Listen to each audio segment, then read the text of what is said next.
Hello everyone, welcome to Anushruti art zone.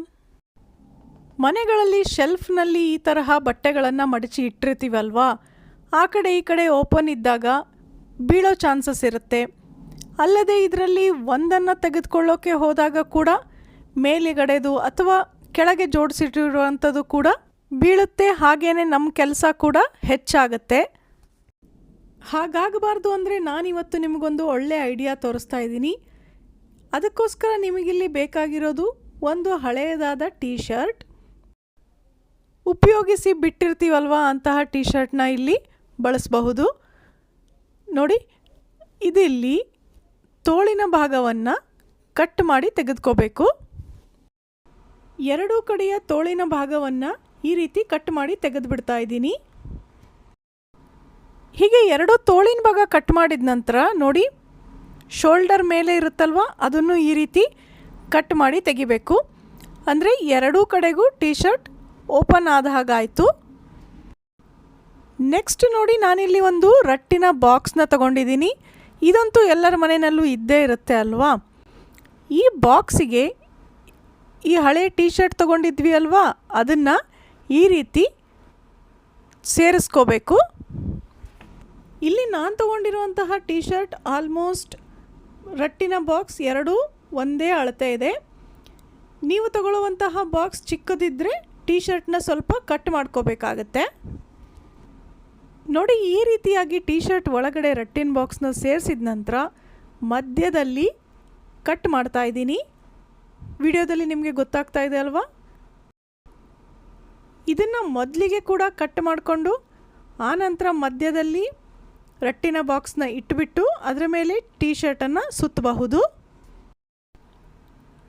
ನೋಡಿ, ಈಗ ಮಧ್ಯದಲ್ಲಿ ಈ ರೀತಿ ಖಾಲಿ ಉಳಿತಲ್ವಾ, ಇಲ್ಲಿಗೆ ಇನ್ನೊಂದು ರಟ್ಟಿನ ಪೀಸನ್ನು ಹಾಕಬಹುದು.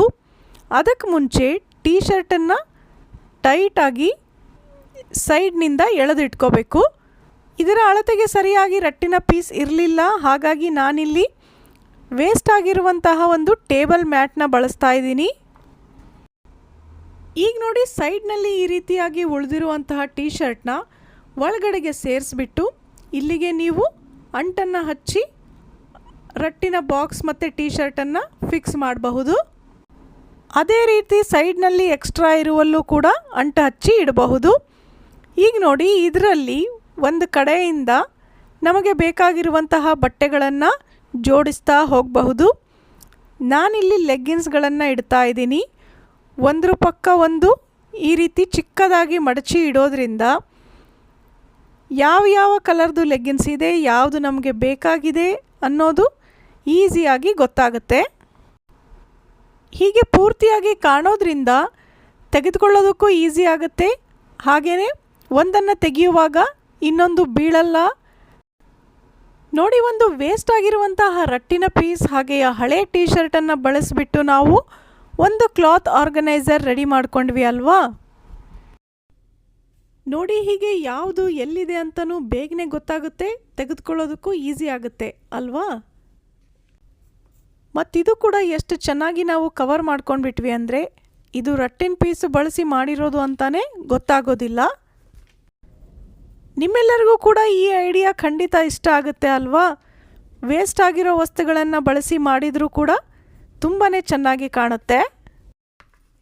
ಇದನ್ನೀಗ ನೋಡಿ ಶೆಲ್ಫಲ್ಲಿ ಇಟ್ಟಿದ್ದೀನಿ. ಇದು ಮೇಲೆ ಇರೋದು ನಾನು ಅಂಗಡಿಯಿಂದ ತಂದಿರೋದು. ಇದರಲ್ಲೂ ಕೂಡ ಹಾಗೇ ಬಟ್ಟೆಗಳು ಹಿಡಿಸುತ್ತೆ. ಇದು ನಾವೇ ಮನೆಯಲ್ಲಿ ಮಾಡಿಕೊಂಡಿದ್ದು. ಎರಡರ ಉಪಯೋಗನೂ ಅಷ್ಟೇ ಇರೋದ್ರಿಂದ ಮತ್ತೆ ಅಂಗಡಿಯಿಂದ ಯಾಕೆ ತರೋದು ಅಲ್ವಾ. ನಾವೇ ಈ ರೀತಿ ವೇಸ್ಟ್ ವಸ್ತುಗಳನ್ನು ಬಳಸಿ ಮನೆಯಲ್ಲೇ ಒಂದು ಆರ್ಗನೈಸರ್ನ ರೆಡಿ ಮಾಡ್ಕೋಬಹುದು. ಈ ರೀತಿಯಾಗಿ ಇಟ್ಟರೆ ಶೆಲ್ಫ್ನಲ್ಲೂ ಕೂಡ ನೋಡೋದಕ್ಕೆ ಚೆನ್ನಾಗಿ ಕಾಣುತ್ತೆ. ನೆಕ್ಸ್ಟ್ ನೋಡಿ, ನಿಮ್ಮ ಹತ್ರ ಕೆಲವು ಕ್ಲಾತ್ ಕ್ಯಾರಿ ಬ್ಯಾಗ್ಗಳಿದ್ದರೆ ಅದರಿಂದನೂ ಒಂದು ಸೂಪರ್ ಐಡಿಯಾ ಇದೆ. ಮೊದಲಿಗೆ ಬ್ಯಾಗನ್ನು ಈ ರೀತಿ ಅರ್ಧ ಭಾಗಕ್ಕೆ ಮಡಚ್ಕೊಳ್ಳಿ. ಈ ಬ್ಯಾಗ್ ಸ್ವಲ್ಪ ಉದ್ದವಾಗಿದೆ, ಹಾಗಾಗಿ ನಾನು ಕರೆಕ್ಟ್ ಅರ್ಧ ಭಾಗಕ್ಕೆ ಮಡಚ್ತಾ ಇದ್ದೀನಿ.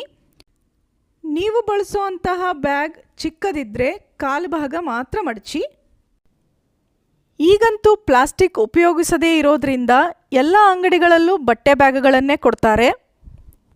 ಅವುಗಳನ್ನು ಹಾಗೆ ಇಟ್ಟು ಏನು ಮಾಡೋದು, ಅಲ್ವಾ? ಅದರ ಬದಲಿಗೆ ಈ ರೀತಿ ಉಪಯೋಗಿಸಿ ನೋಡಿ. ಕರೆಕ್ಟಾಗಿ ಅರ್ಧ ಭಾಗಕ್ಕೆ ಮಡಚ್ಕೊಂಡ ನಂತರ ಹೀಗೆ ಒಳಗಡೆ ಒಂದು ರಟ್ಟಿನ ಪೀಸ್ ಇಡಿ. ಸ್ಟಿಫ್ ಆಗಿ ಫ್ಲ್ಯಾಟ್ ಆಗಿ ಇರಲಿ ಅನ್ನೋ ಕಾರಣಕ್ಕೆ. ರಟ್ಟಿನ ಪೀಸ್ ಇಡೋದ್ರಿಂದ ಕೆಳಗಿನ ಭಾಗ ಸ್ಟಿಫ್ ಆಗಿರುತ್ತೆ. ಹಾಗೆಯೇ ನೋಡಿ ಸೈಡ್ಗಳಲ್ಲಿ ಈ ಥರ ಅದನ್ನು ಫೋಲ್ಡ್ ಮಾಡಿ ಟ್ರಯಾಂಗಲ್ ಥರ ಬರುತ್ತಲ್ಲ ಅದನ್ನು ಒಳಗಡೆ ಸೇರಿಸ್ಕೊಳ್ಳಿ. ಇಲ್ಲಿ ನೀವು ಸ್ಟೆಪ್ಲರ್ ಹಾಕಿ ಕೂಡ ಫಿಕ್ಸ್ ಮಾಡಬಹುದು. ಆಗ ಆ ಕಡೆ ಈ ಕಡೆ ಸರಿಯೋದಿಲ್ಲ.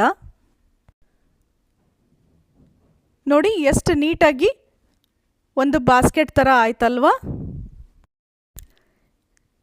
ಈಗ ಇದರಲ್ಲಿ ಮಕ್ಕಳ ಬಟ್ಟೆಗಳನ್ನು ಮಡಚಿ ಒಂದೊಂದಾಗಿ ಇಡ್ತಾ ಹೋಗಿ.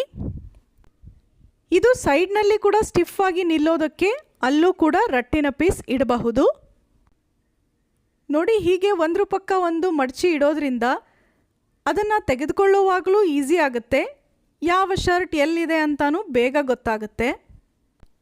ಇದನ್ನು ನೀವು ಕಬೋರ್ಡ್ನಲ್ಲಿ ಶೆಲ್ಫ್ನಲ್ಲಿ ಇಡೋದ್ರಿಂದ ನೋಡೋದಕ್ಕೂ ತುಂಬ ಚೆನ್ನಾಗಿ ಕಾಣುತ್ತೆ.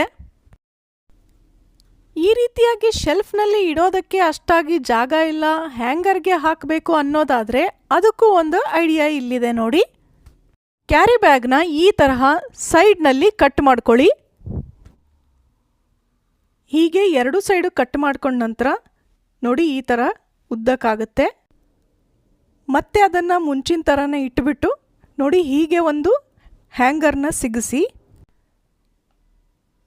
ಇಲ್ಲಿದನ್ನು ಉದ್ದಕ್ಕೂ ಒಂದು ಹೊಲಿಗೆ ಹಾಕಬಹುದು ಅಥವಾ ಸ್ಟೆಪ್ಲರ್ ಯೂಸ್ ಮಾಡಿ ಪಿನ್ ಮಾಡಬಹುದು. ಹೊಲಿಯೋದು ಬೇಡ ಅನಿಸಿದರೆ ಈ ರೀತಿ ಸ್ಟೆಪಲ್ ಮಾಡಬಹುದು. ಇದು ಬೇಗನೂ ಆಗುತ್ತೆ, ಈಸಿ ಕೂಡ. ಆದರೆ ಉದ್ದಕ್ಕೂ 5-6 ಕಡೆ ಆದ್ರೂ ನೀವು ಸ್ಟೆಪಲ್ ಮಾಡಬೇಕಾಗತ್ತೆ. ಇಲ್ಲ ಅಂದರೆ ಹ್ಯಾಂಗ್ ಮಾಡಿದಾಗ ಕಿತ್ತು ಬರೋ ಚಾನ್ಸಸ್ ಇರುತ್ತೆ. ಹಾಗಾಗಿ ಹ್ಯಾಂಗರ್ನ ಅಕ್ಕಪಕ್ಕ ಹ್ಯಾಂಗರ್ ಟೈಟಾಗಿ ನಿಲ್ಲೋ ಥರ ಸ್ಟೆಪಲ್ ಮಾಡಿ. ನೋಡಿ ಈಗ ರೆಡಿ ಆಯಿತು. ಇದನ್ನು ಯಾವುದಕ್ಕೆ ಯೂಸ್ ಮಾಡೋದು ಅಂತ ನಿಮಗೆ ಅನ್ನಿಸ್ತಿರಬಹುದು. ತೋರಿಸ್ತೀನಿ ನೋಡಿ.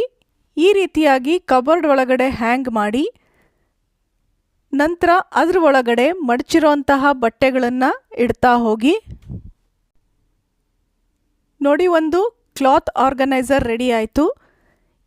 ಈ ರೀತಿ ಇಡೋದ್ರಿಂದ ಒಂದೇ ಒಂದು ಹ್ಯಾಂಗರ್ನಲ್ಲಿ ಮಿನಿಮಮ್ 5ರಿಂದ 6 ಪ್ಯಾಂಟ್ ಹಿಡಿಸುತ್ತೆ. ಹಾಗೆಯೇ ಒಂದ್ರ ಮೇಲೊಂದು ಇಡೋದ್ರಿಂದ ಯಾವುದು ಎಲ್ಲಿದೆ ಅಂತಲೂ ಬೇಗನೆ ಗೊತ್ತಾಗುತ್ತೆ, ತೆಗೆಯೋದಕ್ಕೂ ಈಸಿ ಆಗುತ್ತೆ. ನೋಡಿದ್ರಲ್ಲ, 2 ಐಡಿಯಾ ನಿಮಗೆ ಇಷ್ಟ ಆಯಿತು ಅಲ್ವಾ? ವೇಸ್ಟ್ ಅಂತ ಬಿಸಾಕೋ ಕ್ಯಾರಿ ಬ್ಯಾಗ್ ಯೂಸ್ ಆದ ಹಂಗೂ ಆಯಿತು. ನಮ್ಮ ವಾರ್ಡ್ರೋಬ್ಗೆ ಒಂದು ಒಳ್ಳೆಯ ಆರ್ಗನೈಸರ್ ಕೂಡ ರೆಡಿ ಆಯಿತು. ನೀವೆಲ್ಲ ಖಂಡಿತ ಟ್ರೈ ಮಾಡ್ತೀರಿ ಅಲ್ವಾ? ಸಿಗೋಣ ಇನ್ನೊಂದು ಇಂಟ್ರೆಸ್ಟಿಂಗ್ ವಿಡಿಯೋ ಜೊತೆ. ಧನ್ಯವಾದಗಳು.